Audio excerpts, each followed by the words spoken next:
బామ్మర్ని airport లో దించాలనుకోతున్నా. Okay, happy journey darling. 27 నెలల తర్వాత 27 నెలల తర్వాత బామ్మర్దికి విడుదల అవుతుంది సౌదీ అరేబియా రియాద్ నుంచి, రియాద్ టు హైదరాబాద్. ఈ నైట్ బామ్మర్ది ఇండియా బయలుదేరుతుండు.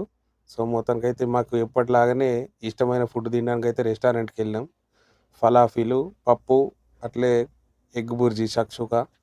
సో ఇష్టంగా ఆర్డర్ చేసుకుని అయితే కడుపు నిండా తినొచ్చినాం. మనం చేసే పని అయితే ముగ్గురం హౌస్ డ్రైవర్లమే. ఒక అతను శ్రీలంక అతను, నేను బామ్మర్ది. సో ఎదురింటనే బామ్మర్ది ఉంటాడు, పొద్దున్న లేస్తే ముఖం చూసుకునే వాళ్ళం.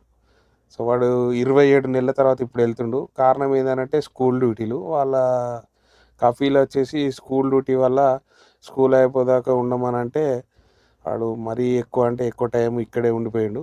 సో ఇవాళ అయితే మొత్తానికి అయితే విడుదల వాడికి. నిజంగానే చెప్పాలనంటే సౌదీ అరేబియా లైఫ్ ఇట్లే ఉంటుంది, ఒంటరి లైఫ్. తెలిసిన వాళ్ళు ఉండి ఒకే గల్లీకి తెప్పించుకుంటే ఒకే దగ్గర ఉండగలిగితే కొంచెం ఏర్పడదు అన్నట్టు. పని చేసుకో, పైసలు సంపాదించుకో, ఇంటికి వెళ్ళు రా, ఇదే జీవితం. ఎంటర్టైన్మెంట్ ఎంజాయ్మెంట్కి అయితే చాలా దూరమే అని చెప్పాలి.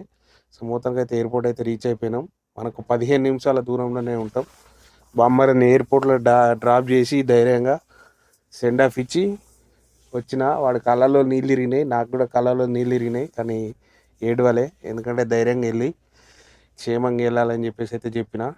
సో నెక్స్ట్ వీడియోలో లగేజ్ల గురించి మాత్రం ఖచ్చితంగా చెప్తా. ఎప్పుడు వీడియోలు చేద్దాం అనుకుంటా కానీ చేయలేకపోతున్నా. వాడి ఇన్స్పిరేషనే.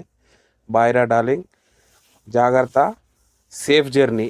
నేను కూడా సేఫ్గా ఆల్రెడీ మన రూమ్కి అయితే రీచ్ అయిపోయినా. వీడియో నచ్చితే లైక్ చేయండి, సబ్స్క్రైబ్ చేయండి, కమెంట్ చేయండి.